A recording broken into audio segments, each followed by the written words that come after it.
Tim, you have some reporting on Kyrie Irving and his future. What more can you tell us? Yeah, first hour of free agency, the Mavericks and Kyrie Irving have agreed to a 3-year, $126 million deal to keep him in Dallas. This has always been the top priority for the Mavericks this summer. They're able to accomplish it early. They're also able to accomplish it at a number that reflects his superstar status, but is south of the max. That's especially important because it preserves the full $12.4 million mid-level for the Mavericks as they continue to try to build a supporting cast around Kyrie Irving and Luka Doncic. And by the way, I'm told that Luka Doncic has been in touch with Kyrie recently, made it clear, hey, we need you back. And that 3 years, that matches up with the 3 years remaining on Luka Doncic's contract. Before the season, that would be his player option. Very good point, Tim MacMahon. Thank you so very much. Please do not go too far. We are going to be checking in with you as our show continues. Kyrie Irving headed back to Dallas for 3 years, but as Tim MacMahon noted, this preserves a little bit of flexibility for them to continue to fill out their roster. As we say hello once again to Zach Lowe, to Richard Jefferson, to Kendrick Perkins. And Zach, I want to start with you here. Your reaction. Kyrie headed back to Dallas. Yeah, it seemed inevitable. Dallas didn't have a lot of other alternatives. Kyrie had leverage over them. 3 years is not the longest it could be, which I guess is a win for the Mavs. And look, it's been a lot with Kyrie for the last 3 years. Perk mentioned on SportsCenter that he showed up in Dallas and played pretty well. The team did not play very well, but he played pretty well. He did his job. Offensively, they're going to be dynamite. They got a lot of young wings. We're going to see what they have. We're going to see what the guys they drafted can do. But now the contract drama is over. You got 3 years. Yeah. It's locked in. A team that needs to win with Luka Doncic.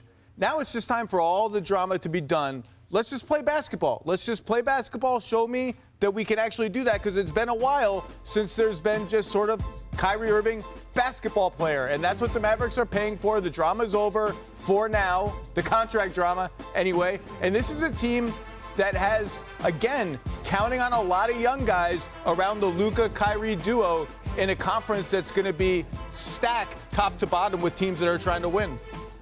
Well, for some reason, I feel confident that Kyrie Irving is just going to play basketball. And the reason why is because Kyrie Irving, he's different when he has a leader that he actually respects.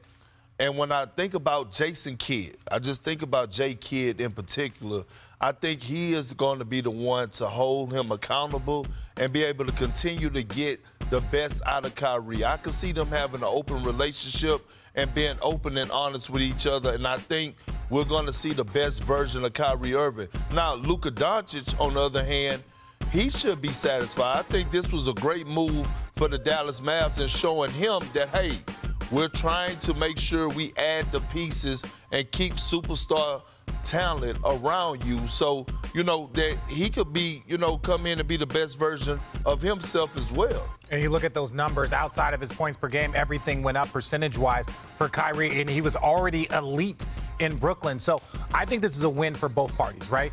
You talk like Kyrie had some leverage, but ultimately, if he had a ton of leverage, he would have gotten a 4-year deal. So he gets the 3-year deal. Kyrie is that dude. He's a late-game closer. He is all the things that you want as a player. But I think for Dallas, they win here. They were able to keep their pick, right? They were able to draft. Then they are able to bring back the players that they wanted to. So they bring back Kyrie. And now they have the full mid-level exception. So now they can still add more players. So for Dallas, this was an overall win. It didn't look great when, it started to kind of tail off at the end of the season. But now looking back on it, you got your pick, you re-signed your point guard, and you have space. Right. Got the pick, traded the pick, got the point guard. Everything was able to go down the way that they wanted to, and then all roads lead back to Luka Doncic. And Tim MacMahon said Luka was a part of this. He reached out to Kyrie. He said that we need you here. And historically, that's not really been what Luka Doncic has been about, that being forward-facing, recruiting players to Dallas. That's not really what we've heard from him. No, and he's right. They did need him because, again, the alternative is reliving the Jalen Brunson scenario again, and they cannot do that. And now they still have the mid-level to build out this roster. I love what Jaden Hardy did for them at the end of last year. They got some interesting young players. They're going to need another guy to compete in the West. They're going to need to figure out their starting center situation. But, look, and those two guys we saw as talented individually as they are, and they are brilliant, off the charts brilliant. we saw just kind of baby steps in learning how to play together. We didn't see as much of the Kyrie-Luka pick and roll or the Luka-Kyrie pick and roll as I thought we would. Now they have some time to put some seasoning on how they play. Offensively, if those two guys are healthy, the Mavs are going to be awesome. It's everything else, defense specifically, that we need to see. Also, you saying that, Luka reached out to Kyrie, this is a wake-up call for Luka this past season. Because think about it. Ever since Luka has stepped foot into the NBA day one, he has been getting nothing but praise, and rightfully so. Last year was the first time that people were very, very critical of Luka, whether it was him on his lack of effort for us defensively, his body language, him complaining too much to the officials. So now he knows that the situation that happened with Jalen Brunson, along with him being in great shape and the accountability part, I mean, that's the growth that you want to see. Woj, what more can you tell us? You said that initially that we're going to see a couple of the teams, big free agents, re-sign with teams. We've seen that a little bit here. What have been the dominoes that you've been keeping an eye on? Malika, you're right. And you look at the players on a few on $100 million contracts we've reported so far. Kyle Kuzma stays in Washington, $102 million. For him, Cam Johnson will re-sign with the Nets, $108 million. He came over in the Kevin Durant trade back at the trade deadline. And a really important one for the Milwaukee Bucks, I'm told, Khris Middleton.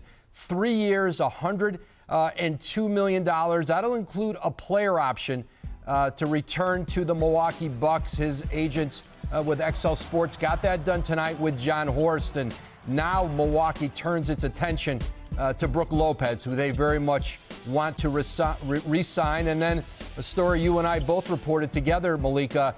Bruce Brown leaves the NBA champion Denver Nuggets to go to the Indiana Pacers. 2 years, $45 million. Tremendous payday for Bruce Brown, a reward for the immense role he played with that Nuggets team this season.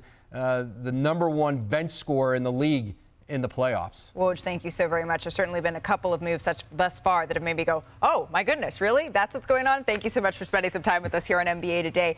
Woj was just breaking down the moves that we have seen, and we're only an hour and 8 minutes in. Over $1 billion in contracts. Light work. Have already been handed out here, Richard Jefferson. Okay. Let's talk about Khris Middleton. The Milwaukee Bucks, they were your number one that you were keeping an eye on here, Perk. And I think that's a great contract for both sides, to be honest with you. Look, Khris Middleton didn't have the best season last season. He was battling through a lot of injuries and things to that nature. I feel like, one thing we can't question about him is his true professionalism. So now he has an entire offseason to get back in shape, to get his body right.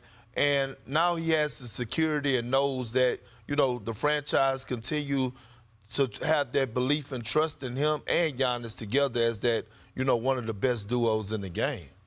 Yeah, I mean, one of the stories of that Miami series, other than Giannis getting hurt, was you saw the Middleton-Giannis pick and roll, which was Milwaukee's bread and butter when they won the title. You saw that fade out of their playbook to the edges of it, and they needed to come back. And Khris Middleton has had a rough couple of years injury-wise, but he's a killer shooter. He's a great one-on-one scorer. And if he can get back to being most of that guy they trusted to run their late-game offense with Giannis screening and diving and jumping for lobs, and Drew Holiday's back. We'll see what happens with Brook Lopez.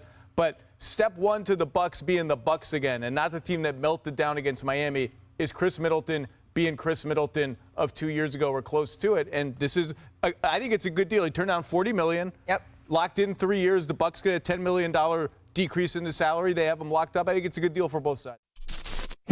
Thank you for watching ESPN on YouTube. For live streaming sports and premium content, subscribe to ESPN+.